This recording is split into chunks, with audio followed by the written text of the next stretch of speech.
Good morning, everyone. How we doing today? I'm doing fantastic. Another beautiful day here in Ottawa, the capital. I'm on top of the world. And each day, I'll tell you, is a love and a joy of the next to come. You know, I wake up every morning happy. Unlike the old days there, you know. Well, I'd wake up still half in the bag, but shaking like this and having to have 4 or 5 beers and in me before I could even, you know, fathom as to what I was going to do in the day.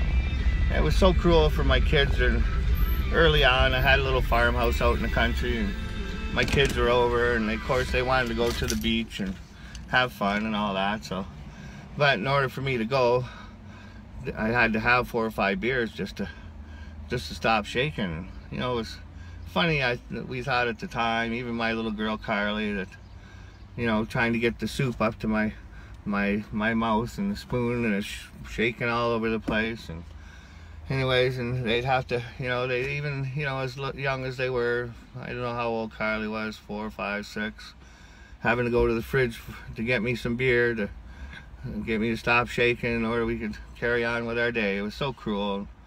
You know, at the time we kind of giggled and laughed, but now she, you know, she can express herself and how harmful and how hurtful that was from the past. And I know I haven't got it all figured out yet. I'm still a smoker, and I love my ice cream, as everybody knows. So everyone knows I'm doing the 90 videos in 90 days from my book of notes here in my second book, Road to Recovery, Addictions 101.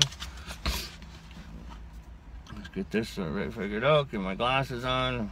Turning 55, and I don't know, November 4th, so let's see, if whenever 4 or 5 months, 55, freedom 55. Thank God I'm free today. So anyway, I'm gonna read this one here. It's on, you know, it's my oldest daughter, Courtney Rose.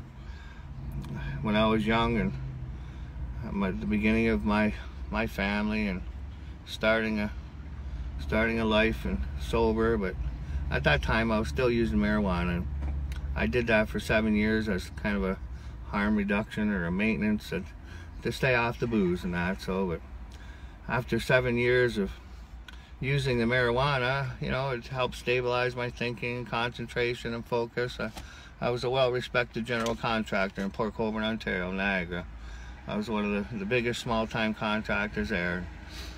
My asthma was acting up, and I was really determined still to finding the answers and what the underlying issues and problems were in my life. And so I decided, you know, with my asthma, I decided I was going to come off the marijuana, and just, you know, because it was becoming costly too, $270 a darn week just to maintain my, you know, my sanity, I guess you could call it. So at that time I thought I was so strong I could do anything. You know, I was, my mind and my commitment and my values and everything was, you know, dead on. That when I said I was going to do something, I damn well would do it. So, but you know, just like anything else, it catches up to you.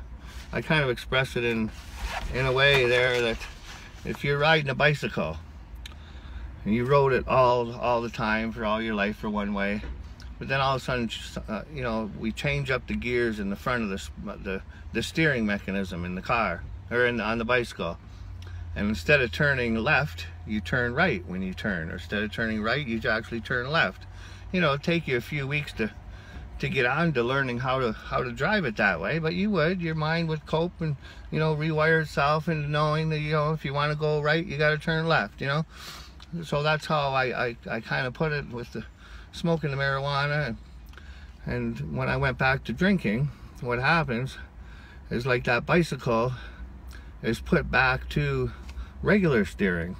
You turn to the left, you go to the left. So each beer, I was driving a bicycle. Each beer or each drink would be like turning to the left, and I was still unbalanced, you know, because I was so used to turning the other way. But eventually, the more I drank, the more I continued using, it became easier and easier, and then I could drive again, normal, like on the street. And that's what's called again when you become used to being, you know, and abusing substances. As you get back into, and if a person that maintains, you know, a moderation can still be unbalanced, you know, so they never go back to that balance of being, you know, abusing and using alcohol. I'm not sure if that's a good translation, but anyway. Okay, cigarette time. Let's get this ball on the roll on the ball.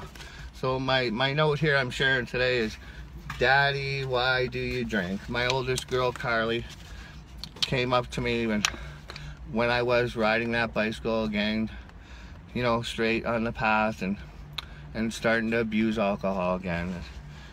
This is the note anyway. I'll read to you. It says, you know, today it was over 20 years ago today. I entered my first rehab, trying to explain to my oldest daughter why I was going was one of the most difficult things I've ever had to do. Already dealing with the loss of my business and bankruptcy, it seemed all my discomfort from the past and had all surfaced at once. When it came time to explain to my daughter that I had a problem with drinking and I would be gone for a while, her response as a child was, Daddy, just don't drink. The hurt, the pain inside me was so bottled up, I didn't know how I was ever going to deal with all my problems. The tears had built up for over 10 years, and I had forgotten how to even cry. Since then, I have battled for over 15 years in trying to see my way clearly. Today, my emotions, my love, my tears have all came back. It was my inner afflictions and unresolved issues that were put at bay with drinking and drugging, all in an attempt to avoid sadness and in dealing with all my underlying issues. Today I am free. I have won. I'm right, I won. I found the answers. I did what I had to do. I didn't die. And I've learned so much. Many of my issues were in my beliefs. It was in my thoughts on how unfair I thought the world was around me. But in the end, I have come to realize it wasn't the outer things that were all around me, but the inner things that was inside me, the way I looked at them. Until I changed what I believed, was I able to set myself free. And this is all part of the SMART recovery program, and changing your beliefs and how you see things. And you know, you could see something like, why is that idiot driving so slow in front of me, you know, and you're thinking that he's an idiot. Well, really, it turns out it was a 69-year-old senior that you laid the horn on and got all disrupted, and now she's so nervous to go out and drive now and lost her freedom to get out and to go to the market. You know, I mean, it's such a sad world and the way we think sometimes. We have to change our beliefs and stay solid and stay positive and look at everything on the bright side. It's such a beautiful world out there, boy, and we can get stuck on such negativity. It's just so sad to me now to look back and see the life I lived. Anyway, we all have issues and problems in life. How we deal with them, how you deal with them, will determine the outcome of how you live, how your life is that you live. You can live in discomfort, regret, anger, frustration, or you can choose to change. Changing my beliefs has changed my outer actions. I no longer hide behind alcohol and drugs. Today, each day is a love and a joy, and the next to come. It sure is. It's not so much what happens to you, said to you, or done to you. It's all in how you react to it. I must always be vigilant and not become overwhelmed with issues in my life. I deal with them as fast as they come.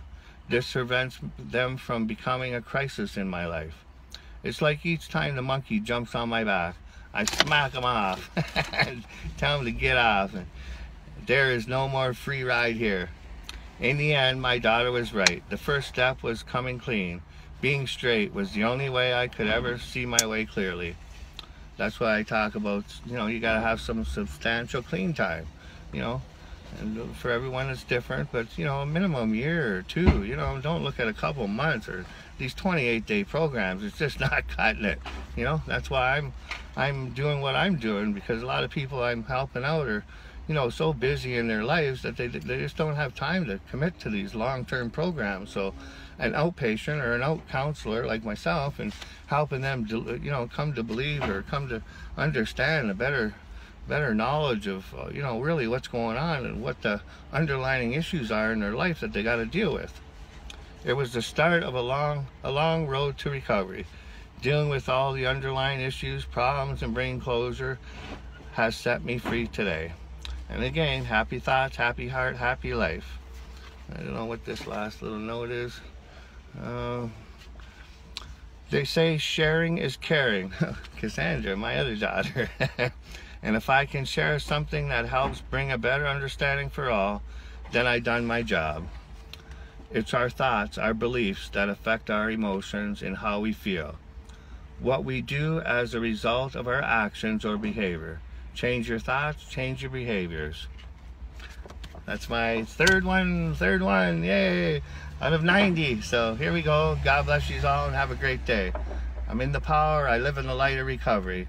And if you need help, you can go over to my page on Facebook. It's Addiction and Drug Education. I hope to see you there. I got a lot of stuff and that could be useful, and resources, and you know, other videos you can find. It's not part of my 90 videos in 90 days, but have a great day, everyone. I got to get on the road and go. Take care. Bye.